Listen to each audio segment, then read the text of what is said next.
Let's be honest for a moment. When you survey the modern battlefield, dominated by advanced missiles, active protection systems, and tanks that cost as much as a small country, the FV103 Spartan seems almost out of place. This 50-year-old aluminum box, designed during the disco era and the height of Cold War tensions, appears hopelessly outdated by today's military standards. The British Army, the very creators of this vehicle, retired it nearly 15 years ago. When the Spartan first arrived in Ukraine in July 2022, serious military analysts were far from impressed. They shrugged off its thin armor, cramped interiors, and a machine gun far too weak to inspire confidence, dismissing it as junkyard technology and a desperate stopgap for a desperate army. Yet, here lies the puzzle that defies conventional wisdom and military doctrine. Over 3.5 years into one of the most brutal conventional conflicts of the 21st century, instead of disappearing, the number of Spartans on the front lines has surged dramatically, from just a handful of donated units to a fleet numbering in the hundreds. Even more astonishingly, while multi-million-dollar modern tanks are being lost in the muddy dawn battles, this modest aluminum relic boasts a survival rate of 82.5%. How did a vehicle largely discarded by NATO become a frontline workhorse in Ukraine? Could it be that our fixation on sophisticated, expensive armor has blinded us to the harsh realities of attrition warfare and what truly endures on the battlefield? Today, we'll delve into the Spartan's metallic heart, stripping away the paint and propaganda to understand why this Cold War relic is outperforming cutting-edge technology. We will explore the harrowing compromises its crews make every day, trading heavy armor for speed, sacrificing comfort for survival, and ask the critical question, is the Spartan a genuine hero or merely a death trap that's been lucky? The answer is far more complex and unsettling than you might expect. By the way, this video marks the debut of a new format on our channel, a pilot episode for our deep dive series that moves beyond simple specifications to rigorously analyze how specific Western systems have actually performed after 4 grueling years of combat in Ukraine. Your feedback on this approach is essential, so please share your thoughts in the comments. To unravel the mystery of the Spartan's survival, we must first understand what it was originally designed to be, and just as importantly, what it was never intended to be. Rewind to the 1970s, when British engineers drafted the blueprints for the Combat Vehicle Reconnaissance Tracked CVRT family, including the Spartan, guided by a clear philosophy. They didn't want a heavyweight fighter, but rather a ghost on the battlefield. The brief was straightforward. Create a vehicle fast enough to keep pace with tanks, but light enough to be air transportable. To achieve this, they made a radical choice, constructing the hull from welded aluminum alloy rather than heavy steel. The thickest armor, the front plate, was only 60 millimeters thick, meaning it could stop a 14.5 millimeter heavy machine gun round, but only if fired from at least 200 meters away. Anything larger or closer would penetrate. This was not a vehicle designed for storming trenches. In the early 1980s, its mission was to hide in the bushes, ferrying teams armed with Javelin anti-tank missiles and Starstreak man-portable air defense systems, MANPADS. Essentially, it was a glorified delivery truck for specialists. By 2009, the British military deemed the Spartan obsolete, as the world and warfare had evolved. Make sure you're subscribed and have notifications enabled so you don't miss our next video. On the dusty and treacherous roads of Iraq and Afghanistan, where hidden improvised explosive devices, IEDs, posed constant and deadly threats to military convoys, the Spartan's flat-bottomed aluminum hull proved vulnerable to blasts, significantly limiting its effectiveness and putting occupants at considerable risk. This vulnerability stemmed from the design priorities of the Spartan, which emphasized lightweight mobility over heavy armor protection, a trade-off that exposed it to damage from the increasingly sophisticated roadside bombs employed by insurgent forces. Recognizing these limitations and the evolving demands of asymmetric warfare, the British military made a strategic decision to replace the Spartan with the more modern and better protected Panther armored vehicle, which featured reinforced hull designs intended to mitigate the effects of explosions and improve crew survivability. However, when the United Kingdom redeployed 35 Spartans to the eastern front of Ukraine, amid the ongoing conflict there, initial expectations were decidedly low among military analysts and observers. Against the backdrop of Russian heavily armored forces boasting advanced main battle tanks and infantry fighting vehicles, the Spartan appeared outdated, fragile, and ill-equipped to withstand direct confrontations on the battlefield. Yet these assessments overlooked a crucial tactical adaptation. The Spartan was not being deployed according to traditional NATO mechanized warfare doctrines, which emphasize heavy armored formations engaging in direct firepower duels alongside main battle tanks. Instead, Ukrainian forces ingeniously repurposed the Spartan as a stealthy armored taxi, a nimble and elusive platform focused on transporting troops covertly and efficiently while avoiding detection by enemy drones and surveillance systems.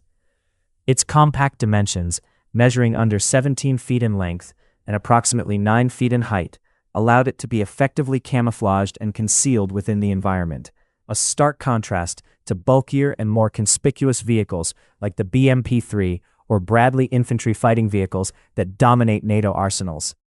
To further minimize its thermal and radar signatures, the Spartan typically remains parked at a safe distance from the front line, blending into the surroundings while recon and scout units identify safe and viable routes through the contested terrain.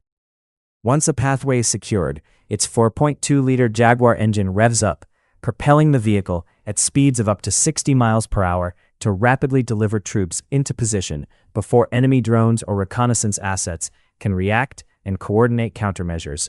This tactical approach prioritizes swift insertion and extraction maneuvers over engaging in protracted direct combat, reflecting a modern shift in battlefield priorities toward mobility, stealth, and survivability rather than brute force. Moreover, the challenging muddy terrain of Ukraine's Donbas region further complicates the deployment of heavy armor, with 60-ton tanks like the Leopard 2 frequently becoming immobilized in the thick black earth soil that dominates the landscape. In contrast, the Spartan's lightweight design, tipping the scales at just over 10 tons, coupled with its low ground pressure, enables it to glide effortlessly over mud and soft ground where heavier vehicles bog down and stall. This unique combination of stealth, speed, and terrain adaptability has allowed the Spartan to redefine the role of armored troop transport on the modern battlefield, far exceeding initial expectations despite its apparent limitations and aging design. By filling a niche that heavier, more conspicuous vehicles cannot, the Spartan has become an indispensable asset in Ukraine's ongoing struggle, showcasing how innovation and tactical flexibility can revitalize legacy military hardware in complex conflict environments. On the wet and grueling Eastern Front, mobility isn't merely an advantage, it's a vital form of protection. If you can maneuver through terrain where the enemy believes movement is impossible, you gain a significant tactical edge. The tracks, which the British initially considered a maintenance burden, are actually what enable these vehicles to operate effectively during the rainy season. Additionally, the Spartan's light weight offers an unexpected benefit. It often avoids triggering Soviet-era anti-tank pressure mines, which are typically set to activate under the heavy weight of main battle tanks, generally around 150 to 300 kilograms of pressure. Spartans, being lighter, sometimes drive over minefields that would obliterate a T-90 tank, simply because they don't exert enough pressure to detonate the mines. While this isn't a guaranteed safeguard, and nobody wants to test it deliberately, it nonetheless provides a survival margin unavailable to heavier armored vehicles. However, it's important not to romanticize the Spartan. Despite its effectiveness, it is extremely harsh on its occupants. Designed to carry 4 passengers and 3 crew members, a total of 7 people, according to British specifications, these limits have been ignored in Ukraine. The interior is cramped, originally built for soldiers of the 1970s wearing far less bulky gear than today's troops, who carry heavy body armor, grenade launchers, drones, and extra ammunition. One soldier likened the interior to a game of Tetris. Yet when the mission is medical evacuation, comfort becomes irrelevant, and the psychological impact cannot be underestimated. For infantry pinned down under heavy fire, the distinctive roar of the Jaguar engine signals salvation, the cavalry arriving when hope seems lost, providing a morale boost that defies measurement. During the chaotic retreat near Bakhmut, the Spartan served as the ambulance of last resort, where speed was critical for saving soldiers bleeding out, as every second lost meant precious life slipping away. Crews have been reported cramming 12 or even 13 people into a space designed for 4, enduring the stench of sweat, blood, oil, and cordite, while the vehicle bounced over shell-cratered terrain at 50 miles per hour.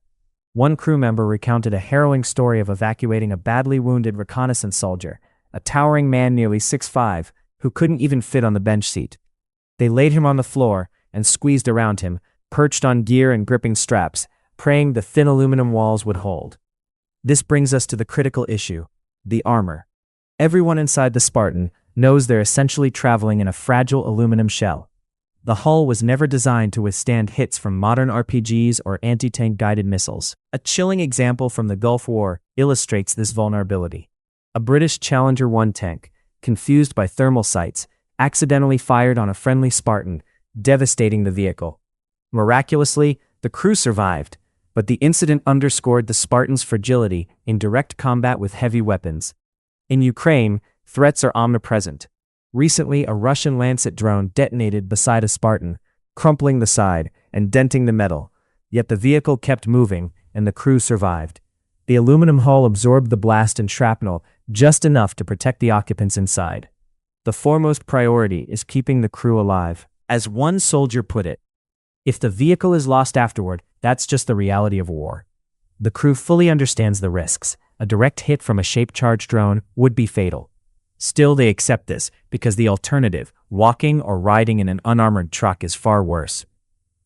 In this grim calculus, the Spartan represents a form of luxury. The Ukrainians didn't just tolerate the Spartan's flaws, they ingeniously improved it, turning this military story into one of resourceful improvisation and adaptive engineering under extreme conditions. Originally, these vehicles were armed with a small 7.62mm machine gun that proved ineffective against the heavily fortified Russian trenches and armored positions. Recognizing this limitation, Ukrainian forces mounted the powerful American Browning M2 heavy machine gun on the commander's hatch.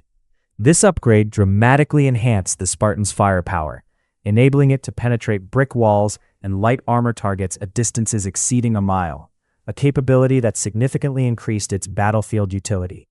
Some units went even further by adding Mk-19 grenade launchers, effectively transforming Spartans into mobile artillery platforms capable of delivering explosive firepower with high mobility. However, this modification introduced new tactical challenges. Unlike the original British machine gun, which could be fired from within the armored protection of the vehicle, the Browning M2 requires the gunner to expose themselves by opening the hatch, thereby risking exposure to shrapnel, sniper fire, and other battlefield hazards. To mitigate this vulnerability, skilled Ukrainian welders crafted homemade steel cages around the hatch area, providing some degree of protection without compromising the gunner's field of fire. Beyond armament enhancements, Ukrainians also undertook extensive interior reconfigurations to create more space for the crew and equipment, sealed leaky hatches to improve the vehicle's overall integrity against the elements, and added external engine sensors for better mechanical monitoring in the field. Communications were modernized as well, with outdated 1970s British radio equipment replaced by contemporary Harris radios, allowing for more reliable and secure battlefield communication. This was not simply routine factory maintenance or standard military upgrades. It was survival-driven hot rodding, born of necessity and ingenuity in wartime conditions. Economically, the Spartan offers exceptional value. A refurbished unit costs roughly $50,000, approximately the same as a civilian pickup truck, whereas an American M2 Bradley fighting vehicle comes with a staggering price tag of $4.35 million. This means that for the cost of a single Bradley, Ukraine could field 87 Spartans, creating a strategic advantage through quantity and widespread deployment in a war of attrition. Although Spartans are less capable individually compared to modern Western armored vehicles, their affordability, reliability, and adaptability make them indispensable.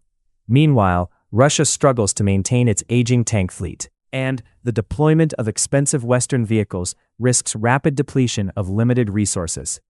In this context, the Spartan has earned a reputation akin to the Toyota Hilux of the conflict: affordable, reliable, versatile, and abundant. This pragmatic understanding drove the Seri Prula Charity Foundation to raise an impressive $6.5 million in just 36 hours to purchase Spartans for Ukrainian forces, demonstrating widespread public recognition of the urgent need for effective, if not perfect, combat vehicles. Despite its battlefield value, the Spartan's Achilles heel remains its age.